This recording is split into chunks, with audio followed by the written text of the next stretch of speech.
Here I have iPhone 14 Plus, and today I'm going to show you how to take a burst shot or a series of photos on this device.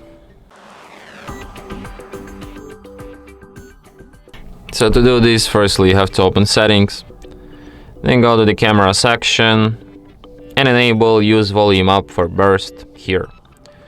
So with this feature enabled, you can take burst shots. So let's try it out. So just open camera, hold down volume up, and after that the burst shot starts. So I took like 26 shots right now. And by tapping on select, you can review them all and pick the one that fits you best and delete other shots. So yeah. And that's it. Thanks for watching. If you find this tutorial useful, don't forget to hit that like button and subscribe to our channel.